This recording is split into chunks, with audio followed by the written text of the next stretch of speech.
Well, my name is JD. I'm the student pastor here, and I'm going to be continuing in this series that we've started a few months ago or a few weeks ago called Life's Defining Moments. And so if you got a Bible, go ahead and grab it and go to 1 Samuel 21. We're going to be in 1 Samuel 21 and 22. And we're basically looking at the life of David. David, the king of the Old Testament, king in the Old Testament, that had an incredible life and a bizarre life.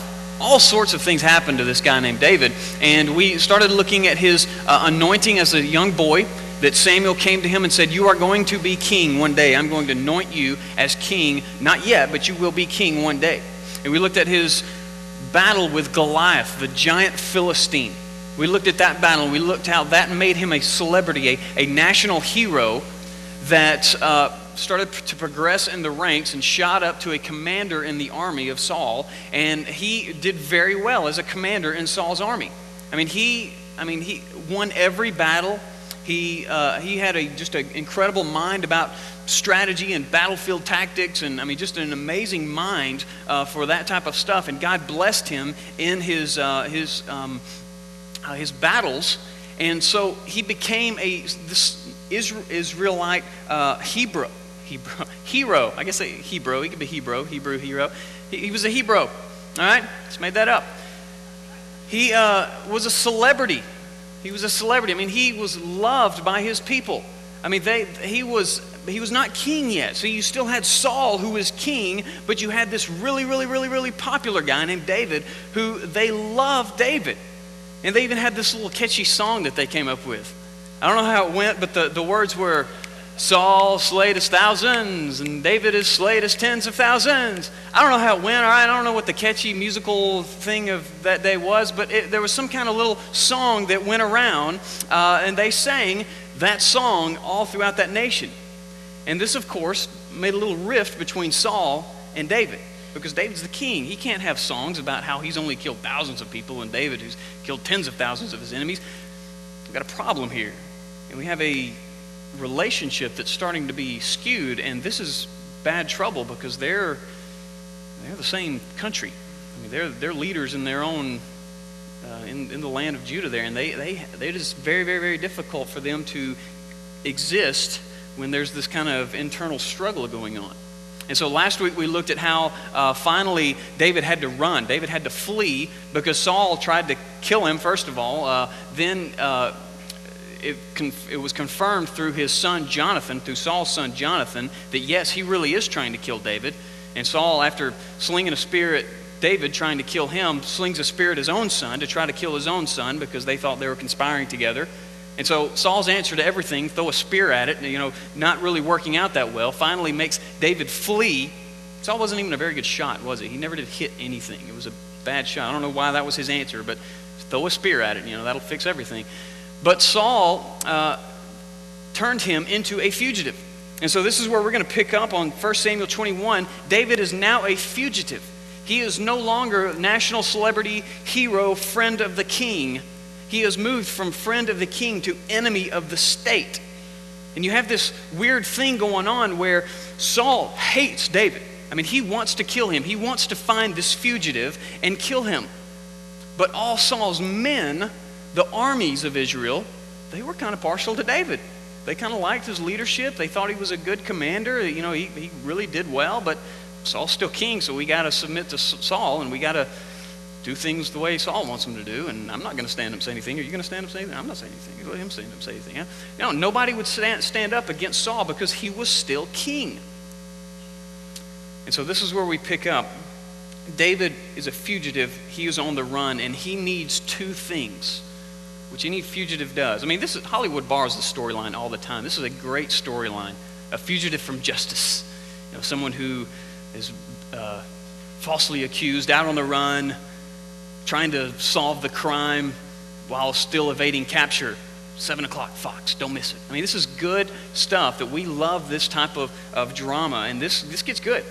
So David's on the run. He needs food and he needs weapons, so he goes to a place called Nob. All right, in Nob, you have a tabernacle set up where a community is kind of grown around this tabernacle, and most of it are priests and family members of the priests who they had not heard about the whole David being a fugitive yet. They're still operating under the mindset that David's a good guy. He's a celebrity. He's a great guy. All right, so it's wonderful. David, okay. So he goes to Nob, and the priests at Nob see him, and it scares them. And so David does something here that is a little out of character for David, this man after God's own heart. He lies when it is most convenient for him. What you and I probably do on a very consistent basis, we lie when it is convenient for us. I know my life is full of those moments where I have the choice to do what seems right to me, what will benefit me and what will help me, but it goes against what God's commanded me to do, and so I'm faced with a struggle and a choice to make. And so this is what David faces. Obey God, do what will help me most in this moment. And so he's faced with this struggle, and he lies to the priest at Nob. Let's go ahead and jump in here. 1 Samuel 21, verse 1. So David went to Nob to Ahimelech the priest. Ahimelech trembled when he met him and asked, "Why are you alone? Why is no one with you?" Because someone like David doesn't just show up unannounced. I mean, this is much like you sitting in your garage. You're out there working on your tools or whatever, and the president walks up and he's by himself. I mean, you're looking around going, there's no Secret Service, there's no media, what is going on here? And he's like, "Hey, what's up?" You're like, hold on, something's not right here. You're starting to fear a little bit. You're like, am I in trouble? What is going on here? This is the same position that the priest finds himself in. It's David. I mean, this is David. What are you doing here, David? You're by yourself. And so David lies to him because David's a fugitive now. But Ahimelech doesn't know he's a fugitive. So David answered to Ahimelech the priest, "Well, the king charged me with a certain matter and said to me, 'No one is to know anything about your mission and your instructions. As for my men, I have told them to meet me at a certain place.' That's why I'm alone. Now then, what do you have on hand? Give me 5 loaves of bread or whatever you can find." So he comes up with this story that he's on a top secret mission. This is a top secret government mission, and had to send me out real quick, and my men they're back somewhere over that hill. They're meeting me a little later, but we need food. This is a high profile, top secret. Can't tell you any details about it, but this is a very, very important mission that the king has sent me out on. And the priest is like, "Oh, okay." Verse 4, but the priest answered David, "I don't have any ordinary bread on hand. However, there is some consecrated bread here, provided the men have kept themselves from women." He's saying, this is sacred bread, David. Have your men kept yourselves pure? And David's like, "Yeah, it's the desert. There's no women out here. We're good. Yeah, I promise. We're all right. All right, set. We're good on that one." Verse 5, David replied, "Indeed, women have been kept from us, as usual, whenever I set out. The men's things are holy even on missions that are not holy. How much more so today?" So he's playing it up. I mean, hey, this is a big mission. Yeah, of course we're keeping ourselves pure. Absolutely. Verse 6. So the priest gave him the consecrated bread, since there was no bread there except the bread of the presence that had been removed from before the Lord and replaced by hot bread on the day when it was taken. Now, this bread's actually really important. This is an important part of the story because let me explain the bread first. This was 12 loaves of bread that were offered every Sabbath. And so you had the tabernacle. They hadn't built the temple yet because, Solomon builds the temple decades later. And so 12 loaves of bread were baked every Sabbath and placed before the Lord as an altar. And only the priests who had ceremonially kept themselves clean were allowed to eat the bread.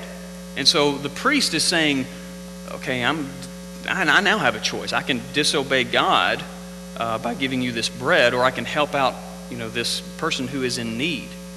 And Jesus actually references this story in Matthew 12. You don't have to turn there. You can read it on your own. It's also in Luke and Mark, but Matthew 12 is a great place to read it a little later on. Jesus is teaching about the heart of the law. And he gives this example, and he's teaching that the very heart of the law is mercy, not sacrifice.